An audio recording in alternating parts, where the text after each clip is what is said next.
கர்த்தராகிய இயேசு கிறிஸ்துவின் நாமத்தில் அன்பின் நல்வாழ்த்துக்கள். இந்த நாளிலும் ஏசாயா 66:13 சொல்கிறது, ஒருவனை அவன் தாய் தேற்றுவது போல நான் உங்களை தேற்றுவேன், நீங்கள் எருசலேமில் தேற்றப்படுவீர்கள். இந்த வசனத்துல தாயை போல தேவன் நம்மளை தேற்றுகிறார் என்று பார்க்கிறோம். தாயின் அன்பு எல்லா அன்பிலும் மேலான அன்பு. எத்தனை பேர் தாயை போல அன்பு நமக்கு கிடைக்காதா என்று ஏங்கிக் கொண்டிருக்கிற ஒவ்வொருவருக்கும் தேவன் அந்த அன்பை தருகிறவராயிருக்கிறார், நம்மளை தேற்றுகிறவராயிருக்கிறார். அவர் நம்மளை ஒவ்வொரு நாளும் எப்படி ஒரு தாய் தன்னுடைய பிள்ளைக்கு ஆகாரம் கொடுத்து அவர்களுக்கு தேவையான எல்லா காரியத்தையும் செய்கிறாங்களோ, அதே போல நம் தேவனுடைய சமூகத்தில் வரும்போது அவர் நம்மளை முழுவதுமாக நம்மளை பொறுப்பேற்று நம்மளை வழி நடத்துகிறவராயிருக்கிறார்.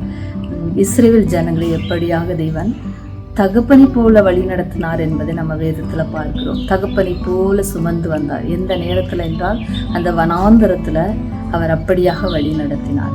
இந்த இடத்துல ஒரு தாயை போல நம்மை தேற்றுவேன் என்று தேவன் சொல்கிறார். ஏசாயா 49:15 சொல்லப்பட்டிருக்கிறது, ஸ்திரீயானவள் தன் கர்ப்பத்தின் பிள்ளைக்கு இறங்காமல் தன் பாலகனை மறப்பாளோ, அவர்கள் மறந்தாலும் நான் உன்னை மறப்பதில்லை என்று தேவன் சொல்கிறார். அப்பேற்பட்ட அன்பு தேவனிடத்துல இருக்கிறது. நம் தேவ சமூகத்தில் வரும்போது அவர் நம்மளை தேற்றுகிறவராய் வழி நடத்துகிறவராய் இருக்கிறார். நீங்கள் எருசலேமில் தேற்றப்படுவீர்கள்.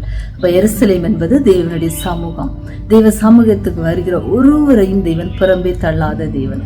அவர்களை வழி நடத்துவார், அவர்களை தேற்றுவார், அவர்களை பராமரிக்கிறார் என்பதை நம்ம பார்க்கிறோம். இந்த வசனத்தை கேட்ட உங்கள் ஒவ்வொருவரையும் தேவன் தாமே ஆசீர்வதிப்பாராக. ஆமென்.